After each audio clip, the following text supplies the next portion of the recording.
I'm gonna relinquish the floor to my distinguished friend Jimmy over here because one of his favorite movies of all time came out this month, Last of the Mohicans. Oh yeah, oh my God, such a good movie. I watch it like a couple times a year. Like it's ridiculous. Wow. Tristan will come up at like whatever time you wake up because I work overnight. 5 in the morning. Yeah, all my 6 days a.m. off. He'll come up and be like, Mohicans? "Are you watching it again?" Yes, I am. It's a lengthy movie, and like if you work overnights and you can't really do anything to. You watch the director's cut? I honestly don't think I have. Because I think there's 2 cuts. I didn't even know that. Oh my God, there's a second cut. Oh my god. Oh my God, no. Well, Michael Mann likes to do that.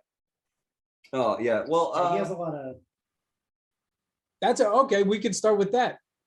Outlier for Michael Mann. This isn't something you. I mean, Michael Mann you guys go into like the more technical stuff about the directors and actors and whatnot, but like I genuinely love it just because like for like the historical appreciation for it. This is why I wanted this to be the one we covered this month, because it's an outlier for Michael Mann. Yeah, but this is not underrated. For his crime dramas and everything. And this You is, think this is underrated? I think so at this point. You ask anyone that's under 30 if they know about either of these films, Yeah. they probably don't know either. So that's why I was fine doing. I don't think they know any of these movies from this month. Yeah, that's true. But Last of the Mohicans, if you ask even a fan of Michael Mann, I bet they'd be surprised that this is one he did. Yeah, but they'd probably be surprised he did Black Hat too, but that's because it tanked. That's a different story. Yeah. No. Oh, Michael Mann's still alive? Oh, he did The Keep. If you don't remember that. Okay. But yeah, do you want to talk about the plot of Last Mohicans in Oh, case anyone yeah. never read it in high It's school? basically the 7 Years' War, the French and Indian Wars if you're American. Reality, it was 9 years, so people know. But yeah, no, it takes place during that war. Basically, its whole setup is just following the leads, essentially trying to get from one place to the next in the chaos of war on the frontier, and just running into a lot of shenanigans via like there's your traditional like colonists, wartime bad guys, the French they have to deal with. You deal with them. Frogs. Yeah, those frogs. It's like prey. But yeah, no, like there's a bit of a revenge plot with one of the Native Americans because like his tribe got raided and he became a slave of the Mohawks, and then he pretended to like assimilate, but really deep down he was still I forget which tribe he was from. Well, it's part of the Five Nations, right? Yeah, the Iroquois Confederacy. Wes Studi's in this from Agua. Magua. I was close. I just had to drop the I. Magua. So Magua is like basically a former slave of another tribe, reestablishing himself in his original one by basically going on war raids. And while he's doing this, like he has this revenge to kill a British general, which he successfully does, and like to wipe out his heirs on the earth, his 2 daughters. So like he goes on a manhunt across the American frontier at that time. Ohio. It's New York. It's New upstate York. New York. They Like 20 miles from the city. yeah, they talk about how they like to trek out to Ohio and trap and get fur. So like you get an idea of like how wide the frontier is for like people who live on it. So basically it's a very long chase scene across the American wilderness. And it's a long movie, but like if you really enjoy like historical dramas and historical action, this is good. I like It's actually shorter than Sneakers. really. It's 112 minutes. Oh Wow. So as standard That's the regular cut. Yeah. You didn't mention his romance with Cora Monroe. Let's get By the way, I thought you kind of Yeah. tailed off. I'm Yeah, I sorry. tailed this off. is 2 months. This is 2 months after we showcased her in Unlawful Entry, which is Madeline's stuff. Yeah. So like yeah, there's a bit of a romance between our lead, Hawkeye. not to be confused with Hawkeye Pierce from MASH, who is Hawkeye from who is actually nicknamed after this Hawkeye, which is Is that right? In Yeah. MASH, his father was a big fan of Nathaniel Hawthorne, who wrote the book. Yeah. Okay. So it's based on a book, which I probably should read. Yeah, I'd like to read it actually. Yeah. It's sometimes in high schools. That's why I mentioned if you never read it. But And like the irony is the that whole like series, you actually. have a Native American character who was like basically captured and assimilated into another tribe. And then you have a white dude who was an orphan on the frontier and was like adopted into a family and assimilated to the Native American culture. So like you got a white dude who's Indian. That's why it's Daniel Day-Lewis. Yeah. But yeah, no, like he's on the frontier doing his thing and then meets this lady of England. And you know, like they go through some troubles and like they both form a bond and like, hey, we could die at any moment, so why the hell not? Let's fall in love, which is basically how it goes out there. I don't know. The romance is all right. I actually like the with her sister and the other. Oh yeah, the her younger sister and the and his adopted brother. I feel like have more of a romantic tragic quality. I think it also like plays into like the real life history, like how like taboo that actually really is, like a white woman falling in love with like anyone of color. So like I feel like there's more emotion behind their non-romance, because like you see how like they make eye contact, they like brush hands every now and then, like you see there's something forming, but it never gets to happen because obviously the father would never let it happen. Yeah, obviously the father would, but he died anyway, so it doesn't matter. So like it could have happened, but then like ultimately the younger sister chose to die rather than be ostracized or no? No, she was gonna be sold off. She was essentially gonna be a love slave, sex slave. So she chose death over slavery, and she jumps off that cliff. Yeah, and then the adopted brother of Hawkeye sees this, and like basically he has his own little revenge plot, and he goes full blown kamikaze and takes out a bunch of dudes, and like he goes out in a blaze of glory. I'll tell you, you don't automatically associate Daniel Day-Lewis with action hero.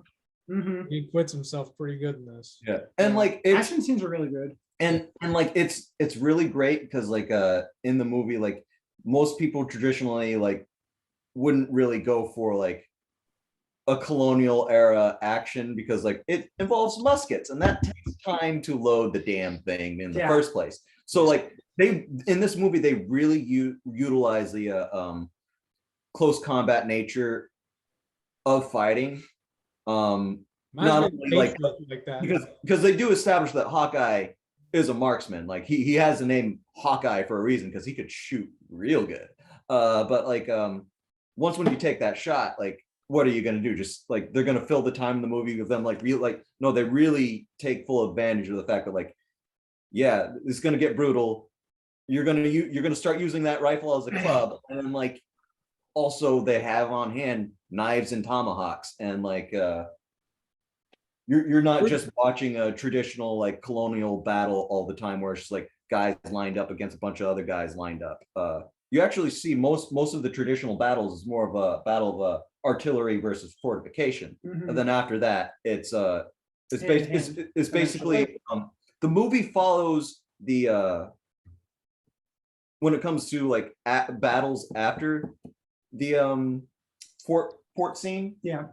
It follows more the style of like how Native American and frontiersmen actually fought. It's a little guerrilla. Yeah, it's way more because guerrilla. You're in the forest and obviously you can't line up and there's hills. Mm-hmm. So it's like take your shots and you charge, or you take your shots and you dip out, and like it's just it's a very interesting thing, especially if you don't know this time period. You get to understand that combat and what it was like, because we have stuff like the Patriot, and you understand the famous big battle war scenes that happen there, but it's nice to be like on the ground in the face of these people. It's like when you watch World War II movies before Saving Private Ryan, and you realize how sanitized those battles are staged, and then when you watch Saving Private Ryan, and it's so like virtuosic and gruesome and everything, it's kind of like watching this and seeing how visceral the battles were, opposed to how they staged them before that. Yeah, Right. I mean, this even opened up even still, like now, like filming. after Last Mohicans, you'll still see like movies or even miniseries where like it still feels very staged and like hokey, because like thinking Into the West. Oh, I'm thinking I just recently started watching Sharp. It's British. Oh, the one with Edmund Sharp or whatever, that Robert Sharp. oh yeah, okay. I'm thinking of something else. No. Not with Guy Pearce, right? No, Game of Thrones. Oh, Sean Bean. Yeah, Sean Bean. Yeah, I was thinking the right thing. So no, I've been watching a lot of He'll be dead soon. So yeah, I've been watching a lot of episodes of in the show. And like that series takes place during the Napoleonic Wars, and like as fun as it is to watch, like some of the battles and some of the fight scenes, it comes off as a little stagey and a little hokey. Yeah. Especially like the one-on-one combat. Well, it's the budget they have for Sharp isn't wild. Yeah, and also they're stretching it out across like I think I don't even know how many episodes. They made like 20 movies. That's actually what happened. So it wasn't really a series. That's why I don't think he actually will die, because this is his longest running role. Yeah. So it's just like a bunch of, like every few years they'll make a new Sharp movie. So it's funny that like that comparison to Saving Private Ryan and other World War II movies versus like Last of the Mohicans and any colonial era or like pre-modern firearm combat. It's like I feel like if more shows and movies followed that standard, like you have better action scenes. Like oh yeah, that's why the Revenant owes a little bit to this. I think you'd like Prey. Yeah. And that's another thing. I want to watch Prey. Get to that soon. But like another thing is like as much as like I'm a history nerd, like yeah, sure, this takes place during the 7 Years' War. Like it kind of just falls into the backdrop, and like you just kind of forget because like as an individual focus, like we were talking about before. Because at the time, like the American perspective is that like we're basically fighting this war for Britain, for king and country, while the British perspective, because they do say this in the movie itself and like it's in the history books, like, and the British are there like they say it from their perspective too, like yeah, no, we're here to protect you guys from the French, and the Americans are like, we really don't give a fuck. It's just like we just want to be left alone. Yeah, we just want to do our thing, and we're just a product of imperialism. Yeah, and it's weird because like earlier on in the movie, you see these American settlers playing lacrosse with their Native American neighbors. Like they were reasonably getting along. Mm-hmm. And then like once when the war kicks off, like you see like certain tribes team up on one side, certain tribes team up on the other, and like it's just like it's like one big tragedy after the other.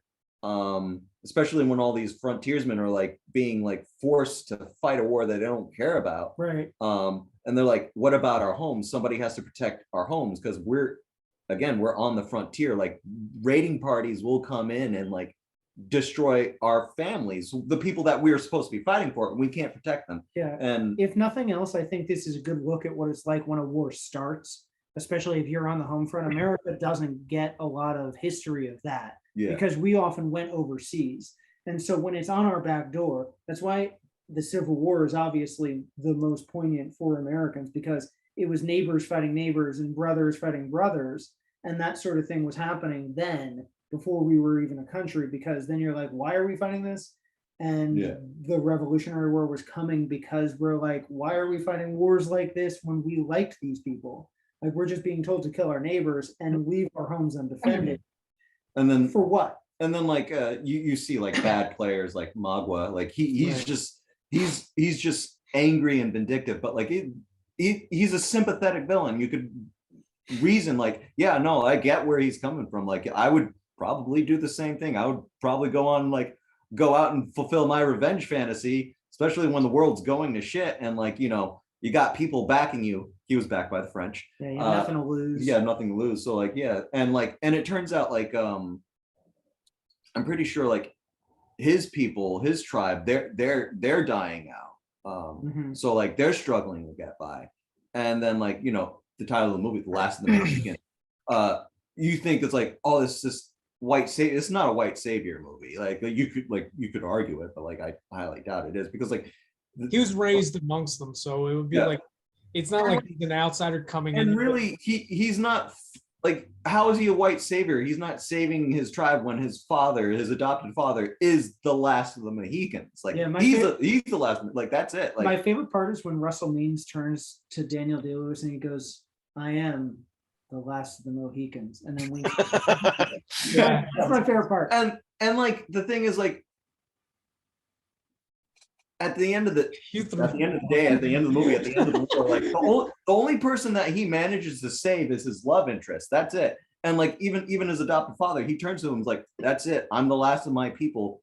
You're the future now. Like, do with your life what you can," because like ultimately it's all about survival at this point. Like, there's nothing left.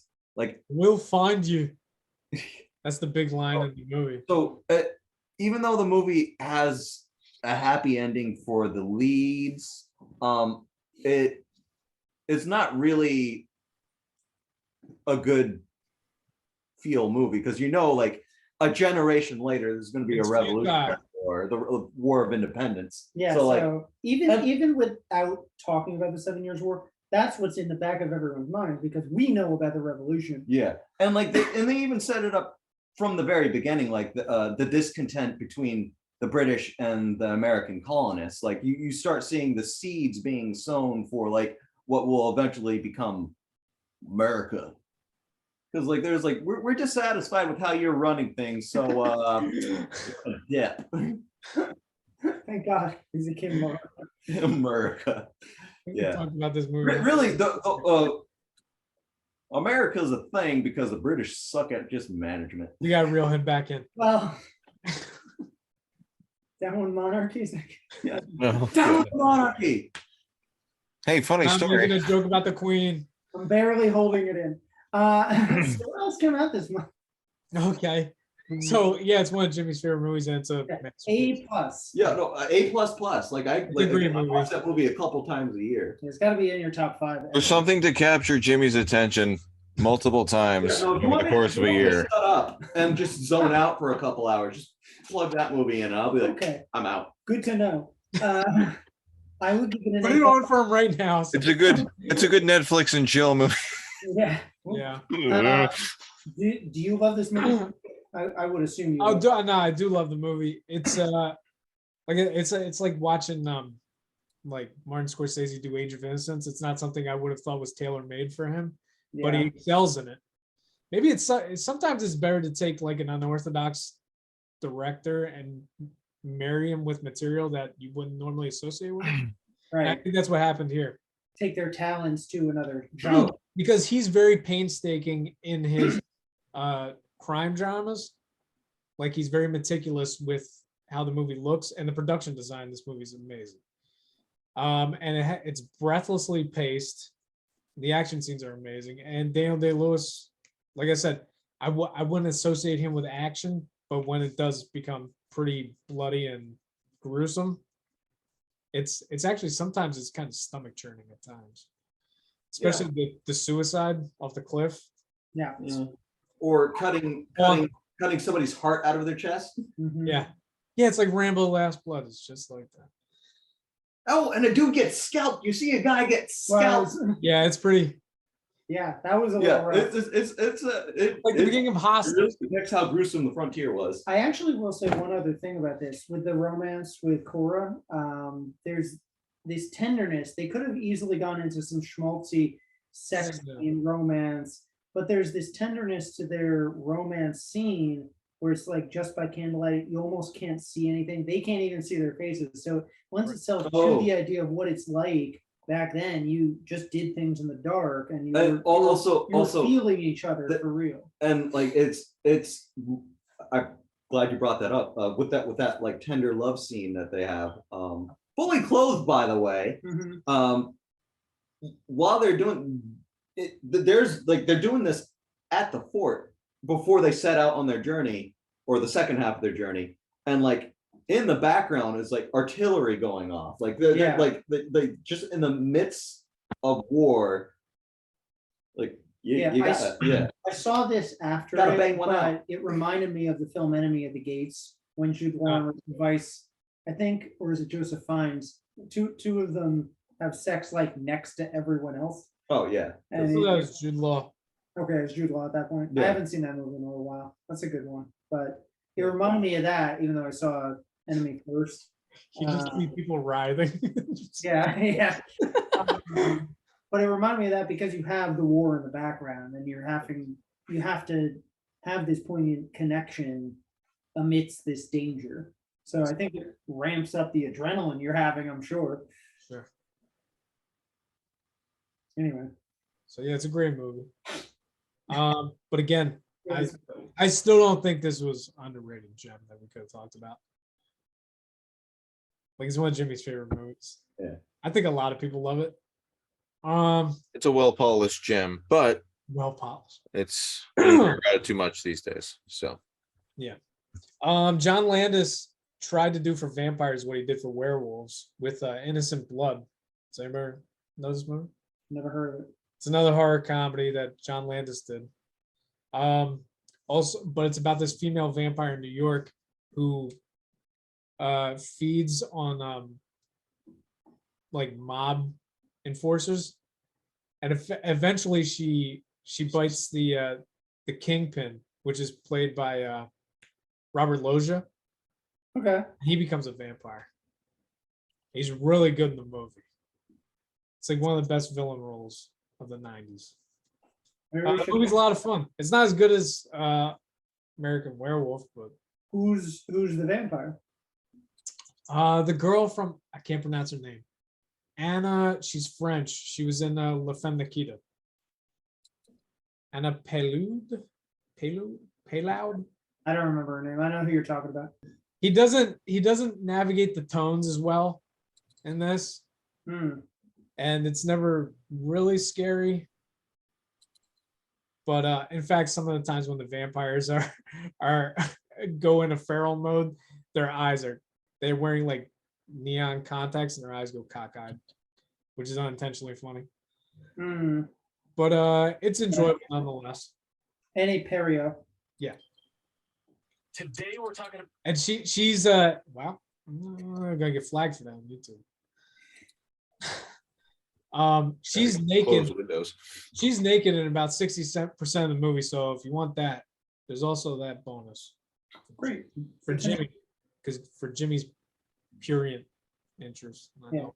For research. For his anatomical research. Mr. Saturday Night. Understand the human Speaking figure. of David Paymer, Mr. Saturday Night came out. The directorial debut of Billy Crystal. He's basically playing a Borscht Belt comedian, kind of like a Don Rickles, an insult comic, and you chronicle his life. This was Billy Crystal's big passion project. He thought this was going to win him an Oscar. I know. The thing that came out of it was David Paymer got a nomination. He did. David Paymer kind of famous. Yeah. I think, this was his first big role. Yeah, Billy And Crystal. he had been in stuff before that, but this was like nothing huge. No. Just kind of funny. And also, It's a good movie. Because we just had Billy Crystal come back to Broadway doing a stage adaptation of Mr. Saturday Night. He got a Tony nomination though, finally. Yeah. He's probably more age appropriate for the later stages of the movie. Yeah. Where he's wearing a lot of old age makeup. Yeah. But it's a good movie. It's not great. Billy Crystal in the 90s was trying to mix pathos with his humor a lot, and sometimes it would get a little mawkish. Yeah, I didn't like this very much.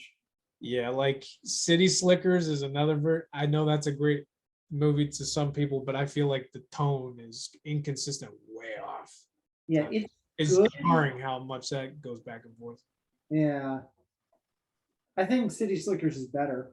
It's Yeah, it's better, but there's scenes where like Daniel Stern has a gun pointed at a guy, and then wow, a stampede with cattle. I'm like, this is all over the place. I'm getting whiplash from this movie. Yeah. Cameron Crowe's Singles, which sometimes I do a disservice to Reality Bites by mistaking it with this movie, because I watched this movie this week for the first time. And Really? it's horrendous. Oh yeah, you didn't like It's it? hipster garbage. We watched it 2 years ago because Awful. it's one of Rebecca's favorite films. I'm sorry, it does not hold up. If it was ever good in the first place. She agrees, but she still likes it for the nostalgia. Yikes. I like it fine, but it's a little stilted, especially you bring up tone differentiation. When Peter Sedgwick has the miscarriage, it's not a comedy anymore. Yeah, because there's a scene where Bridget Fonda is like makes an obscene phone call to the wrong number. I'm like, I saw that punchline coming a mile away. Oh, I thought you were going to talk about when she goes to. And also, it doesn't make certain characters don't exist on the same plane of existence, because you got the Keira Sedgwick character who feels very real, but then you also have the Matt Dillon character who feels like a caricature, and they don't feel like they're occupying the same space. Movie. Yeah. Oh, it took me a Might be- while to remember this movie. Yeah. It was really like once you said Matt Dillon, I'm like, oh wait, there we go. Now I remember. Yeah. Yeah, it's awful. That apartment building is sort of famous in the cinema world. A lot of grunge bands and other people go there as like a little mecca to honor the grunge movement starting. Because the best thing that came out of this is that Soundtrack. Pearl Jam was in it, and all of them Alice was in Chains is in it. in the grunge scene, which was just emerging around this time. Like Nirvana becomes famous like in 2 weeks Yeah. after the film comes out. Pearl Jam's is it Versus comes out like 2 months later. Yeah. And so they skyrocket, and then Singles becomes this cult classic because it looks like the birthplace of all this. And Cameron Crowe just sort of got lucky. He's famous for his needle drops, and the soundtrack is good. Yeah. I think that's the only thing this movie will be remembered for, is the soundtrack. Yeah. School Ties came out this month. This is the one I actually last minute tried to get us all to make as the film of this month. It's okay. It's not bad. It gets a little didactic because they start to play the movie is kind of rudderless for the most part. It doesn't really start to have kind of a overall plot. Yeah, I kind of look at it as it's supposed to be a memoir, so it's a lot of disjointed episodes from this guy's college career, but then it starts to become a movie about bigotry and prejudice against the Jews during that time, and then it gets a little preachy. But Brendan Fraser's really good in the lead. You can see a lot of early roles for Matt Damon and Ben Affleck. I think this is the movie their first movie together. Yeah, I believe so. And this is kind of the breakout role for all three of them. Before, obviously, Good Will Hunting, but Yeah. It's the one where people are like, "Oh, who are these guys?" Yeah. And it's sort of like in the same vein of Dead Poets Society, right? It's in that genre at least. Yeah. So if you like that, I hear you'd like this. Yeah. And this is before, Brendan Fraser was doing a lot of wacky comedies, so you get to see him do drama. We did Encino Man like 2 months ago. Yeah. So he hasn't been afforded a lot of chances to do drama during that time period. So Husbands and Wives came out, the Woody Allen movie. Very good movie. I watched it a couple months ago.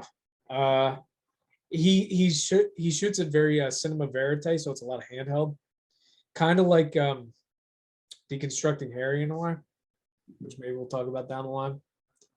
But it's very perceptive, very astute. It's vintage Woody Allen from that time period. It's about marital woes and what was going on in his life around that? around this time was the controversy with Soon Yi and Mia Farrow. So this was the last movie that she was going to be in with him. Yeah. I think they were planning on doing another movie, and I think at one point she said, "So I'll see you on the set." And he's like, "Why would I see you on the set? You're taking me to court and saying that I molested a child. Why would I see you on set? You're clearly fired." No, we don't have a working relationship anymore. That kind of, in hindsight, you don't think about those things because it's not at the top of the headlines right now. But I'm sure that overshadowed the release of the movie when this came out. Yeah, that's what at least the documentary was pointing out. Like it sort of bombed this movie for good reason. So, Right. And then there is a subplot about them wanting to have children in the movie, so there's also that gets over the movie. Well, we were going to cover all this. Jeff and I wanted to do. We were very We're gonna brave. do a Woody Allen podcast, right? Yeah, we were very brave to choose to do this podcast, but we're still working at the kinks to figure out if we're going to do a Woody Allen podcast at all. Right.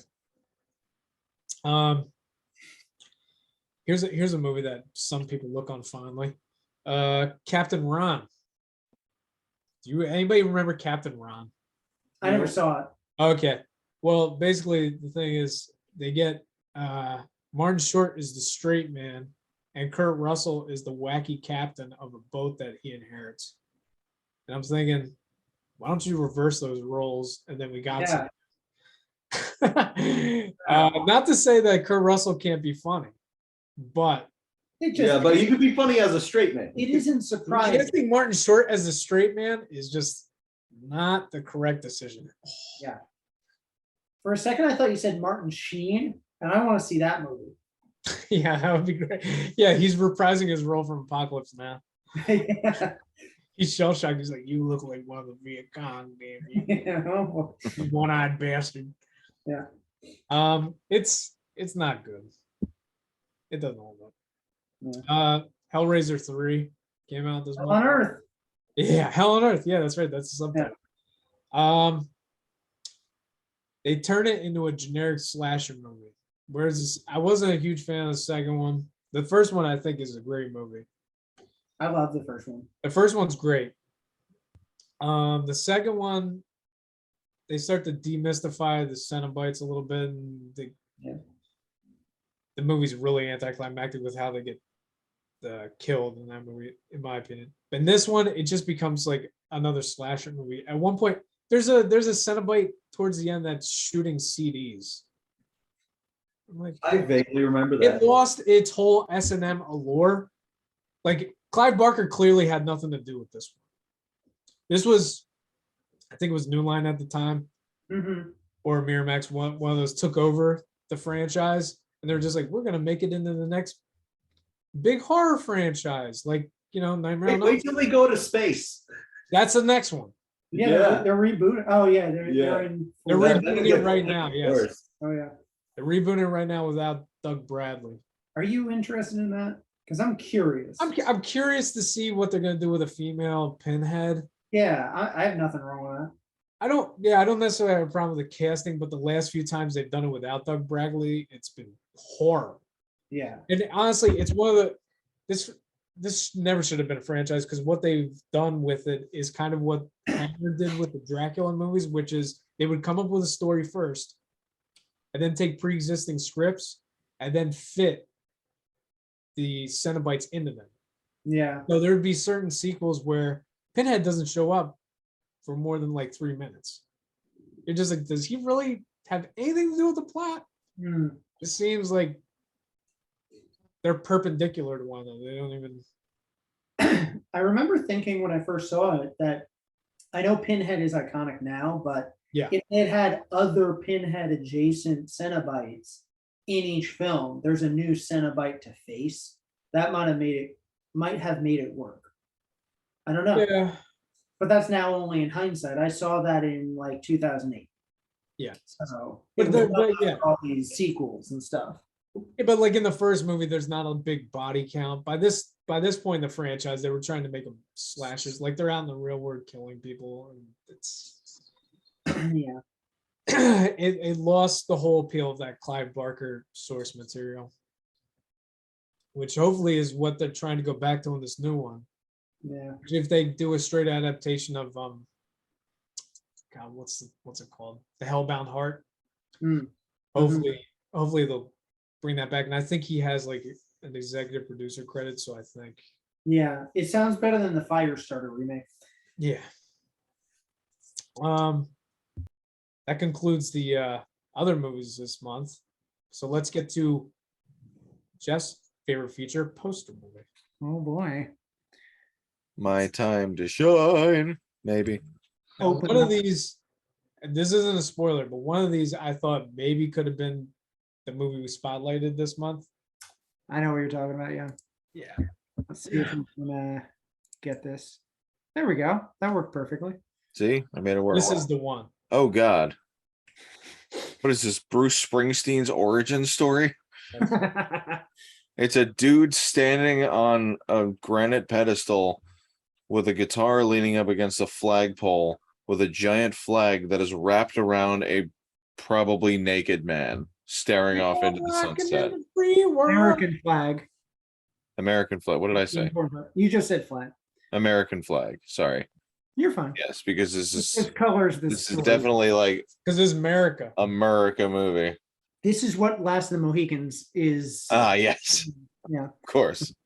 This is Well, the and direct American sequel Mohicans to for- Last of the Mohicans, Last of the Musicians. All right, so it's about a guy, obviously country singer, like origin thing. It's just some guy bearing his soul to the American flag and just loving God, country, and music. I'm thinking I have no idea what the plot could be other than like he gets mixed up in some shenanigans, or it's just a drama where he's trying to prove what he can do. It looks like trying to figure out who that is. It looks like Freddie Prinze Jr. a bit, Well, but I think it might I'll be. do What's one of that the tallest third, but- leading men that you know? Why does it look like a guitarist is wrapped up in the American flag? Because he's an immigrant trying to get the country to hug him. No. You went the opposite way. No, did I? Not Okay. the opposite. Just 'Cause a different way. He's so wholeheartedly American that he wraps himself up I actually don't know. in the flag. You've never seen it, right? No, I never saw I'm the it. only person that's seen it. Probably. The man, the myth, the I know. legend. This is. I feel like this is. If Johnny Cash met Jackass, Mhm. that's what this movie would. I don't know. I Like- don't think that's it. Johnny Cash. If Walk the Line had Johnny Knoxville in it. All right, I'm trying to think. Is that Tim Robbins? Wow. Hey, How the hell did you know that? It's Nice the job. haircut. I'm like, it's either got to be like. Holy Christ, man. I almost fudged his hair a little so that you wouldn't get that. I actually thought that might give it away. Wow. But then I thought, okay, it's a whole body picture. Maybe he won't focus on Well, the the hairline normally wouldn't, but I'm like, all right, time period. It has to be someone. Yeah. You So thought about it. You use context clues. I How did. about that? I'm getting better. Yeah, It's pretty good. oh, that's good. You're getting points for that one. So all right. So before we go on, I'll give you a tagline. What would you call this just based on this basic image? America. No. Last of the music. Something. An American something. An American. An American Tale. An Rival goes. American Tail Five-O 3. goes to the Five-O center. goes. Five-O goes country. Five Five-O goes to goes Washington. south. Oh my God. Mr. Smith. Mr. American Dreams. No, that was Kevin Oh. Costner. That was the thing. That was gonna be my other guess was Kevin Costner. Oh, because of Bull Durham. But play on. Or just country heart. Country strong. An American in Oh. America. All right. I'm I going to don't give you the tagline. Okay, give me a tagline. Learned it a little. He gets involved in the mafia somehow. Vote first, ask questions later. Oh, Uh-oh. That is Oh, scary. Yeah. it's too early to be man of the year. Oh God. That's 05. Yeah. 06. Awful. Which I actually love that movie, but that's another What? thing. We didn't say that for worst film. Talk about that later. One of the worst. Vote first, ask questions later. Okay, so Tim Robbins is a musician running for president, Wow. and Is that it? I don't know. he puts up a hard battle, does not ultimately win. He's not running for president, but he's running for U.S. He Senate. runs for Close enough for me. Okay. That was my guess of what the plot was. So okay. He's You a think For U.S. Senate. He's trying to change the world, but doesn't know what the fuck he's doing. He's just one good guy in a bad situation. honestly, guitar. you pretty much got the rest of this. You're never really Really? gonna get the title, but now that you sort of know the plot, what would you call this kind of film? Mr. Mitchell. I don't know. At least you got it that it's the character's name. Run, Yeah, Born to Run, I like that better. because it looks like a Springsteen thing. Yeah, you're gonna get it better. You get points for that. Okay. You did real well on this one. So here's another Come- tagline. Coming to a Senate near you. Yeah, in case you didn't get that he Senator. was running for something, this would have given you senator. In concert. Yeah, yeah. So that's pretty much it. There's Tim Robbins. In case you didn't know him right away, I was gonna have you guess. He kind of looks like RDJ in that one. Bob Roberts. Most Wow. generic name. That's some Yeah. name. Wasn't that Meatloaf's name in Fight Club? No, it's Robert Paulson. Robert Paulson. Okay. Robert Paulson, which is That's a real close. life voice actor. Yeah. So when Yeah. everyone yeah, kept Rob. saying, "Oh, Rob Paulson died," I'm like, "Oh my god, the voice actor!" Yeah, they got Yakko. Yeah. You Bob honestly, Roberts. given that Bruce Springsteen is beloved then and now, I think Born to Run would have been a better title in '92. Yeah. Bob Easy. Roberts tells you nothing about the movie. Yeah, I only know that it's about politics in the first place because of this poster. Right. And I just heard that Tim Robbins had done a political film in the '90s. So Yeah. I didn't really know what the plot was, but do you like it, Corey? It's good. It's shot mockumentary style, Huh. but it starts off with a really good satirical edge, but it gets more serious as it goes along, unfortunately. Mm-hmm. And he directed it as well. Oh, that's Huh. And if memory serves, it might be the first role for Jack Black in a movie. interesting. Oh wow. One of the people in his council is Alan Rickman Oh, that's who I was going to bring up. Yeah. and Giancarlo Esposito. Another one. He was actually pretty big in the early '90s. Yeah, yeah. Okay. But yeah, it's good, but it decelerates as it goes along. I think that's Like what I Man of the Year. That movie had no acceleration at all. There was no engine in that. Yeah. Okay. So round 2. It's a naked dude behind a sign and a necktie on a cell phone in a tree. Sitting next to him on one side is a squirrel, and on the other side is some woman Universal with put a this gun. out? I forgot that. I don't know who the actress is, and I feel That's why I really didn't bad about put her that. face. You're never gonna Yeah, get because I'm that. never She gonna doesn't get even her. she doesn't even have a Wikipedia article. She All right. Yeah. she's in Mighty Ducks Okay. Let me. Ugh. 3. I don't know. It looks like a camp sign, but it's not. It's clearly like someone. This woman is holding her real estate agent hostage Yeah. or something. Tree nuts. That looks like Where is he? he's in a tree. He's in somewhere in like northern. No. What part of the tree? Physically? He's on the branch. Oof. On the branch. This is like called branching out. Is there a pun here? Think of a goofier. Yeah, what's an Is it idiot? like out on a limb? Oh wow, he got it. I mean, come on. Got it. Also, Yeah. I'm gonna take a wild guess. I think that's He gets both. it's not Christian Slater and Matthew Broderick. Wow, he got both actors today. That one looked a little easier. Yeah. Just looking at it, I should have gotten rid of the nose. So Yeah. It looks creepier with the nose. I'm trying to think what else you could. There's not really anything else. I'll just show you. They have a really lengthy tagline. I don't know if you want to read it, but He's got 24 hours to find his missing wallet with a phone number worth $100 million. There's only one place he hasn't looked. Yes, God. Matthew Broderick out on a limb. Who is the actress? I don't even remember her name. Heidi King. Heidi. She was in Mighty Ducks 1 and 3. Huh. She Oh, won John the C. Mom. Riley's in this. Yeah. I don't know if this is one. Hey. Of his. On top of that, this is a Ferris Bueller reunion because Jeffrey Jones is in it. I didn't give you really a chance to guess a plot, so I won't demerit you for that. But what would you have done with a film called Out on a Limb? I don't know if Honestly, that's his fucking- I already forget the plot that the tagline describes. Okay.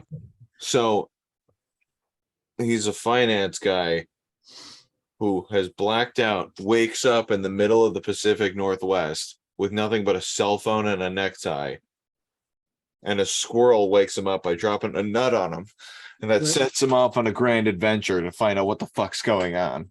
And he And runs then there's into- mafia involvement because Yeah. there's always mafia involvement.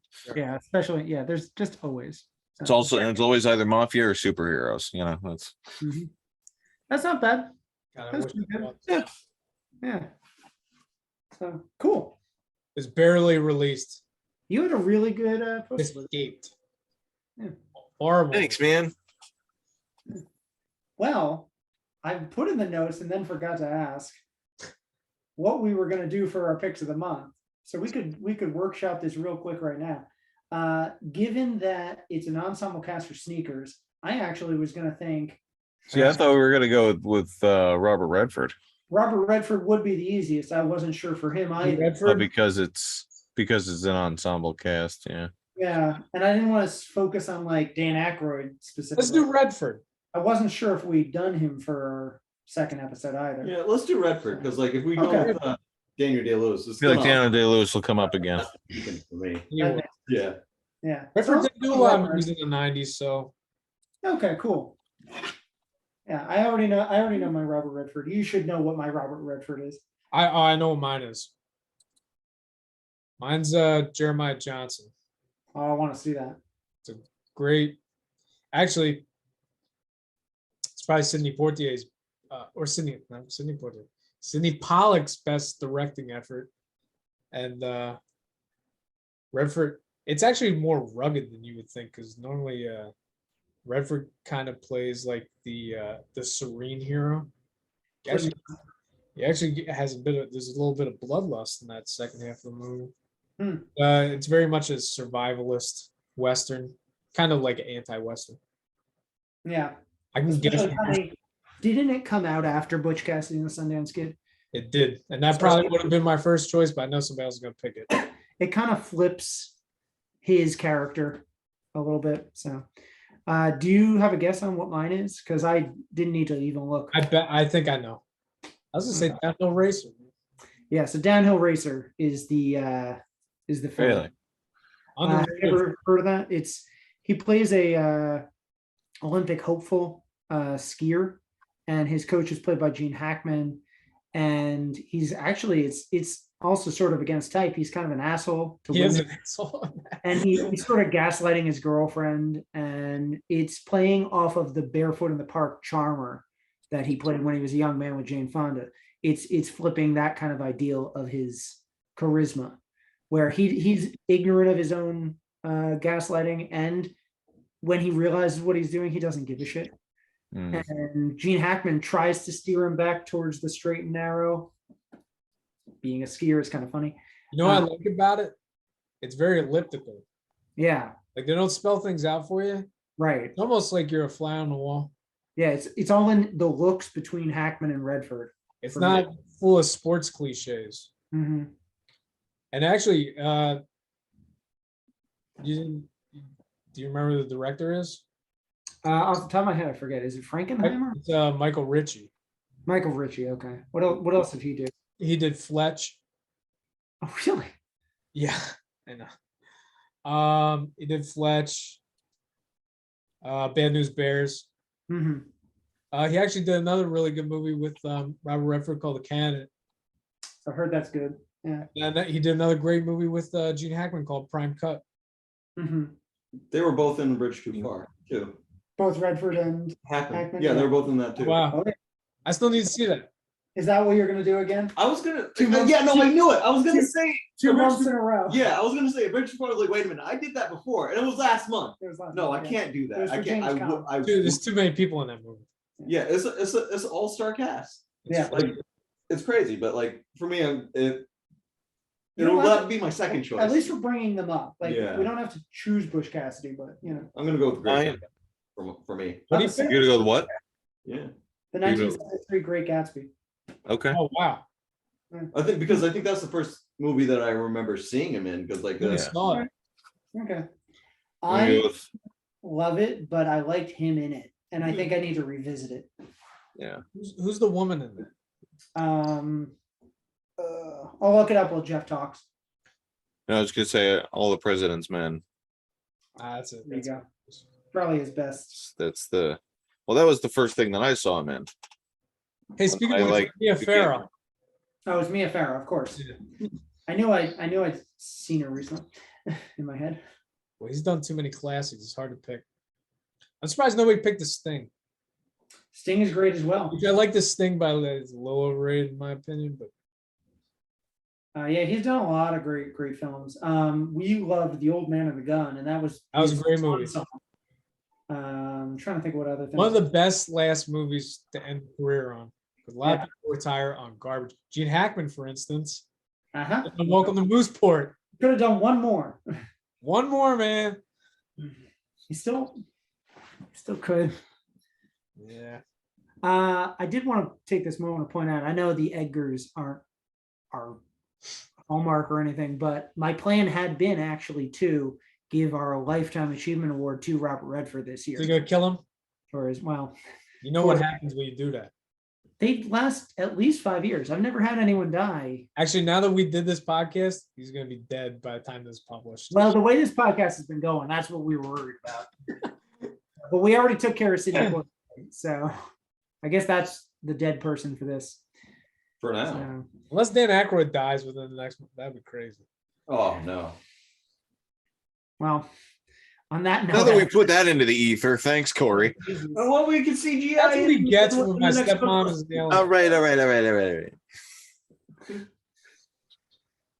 anyway, thank you for listening to our podcast about sneakers. No, we all enjoyed ranting about how great it is. Next month, we're going to go into a film that I think all of us know won't be that great. But October, again, I feel like I say Never this seen every it. month, but it's tough to know if a hidden gem is actually a hidden gem until you dig it up. So we're watching a film that barely came out called There Goes the Neighborhood. Jeff heard the synopsis and was like, that sounds great. Let's do that one. So Which movie? there goes the Blaming neighborhood. Jeff for this, man. You remember Right. 10 months ago when we chose all of these? Yeah. Yeah, so we're blaming Jeff. This sucks. Cool, man. I will happily take the blame. Yeah. So join us next month when we find out what this is about. Thanks again.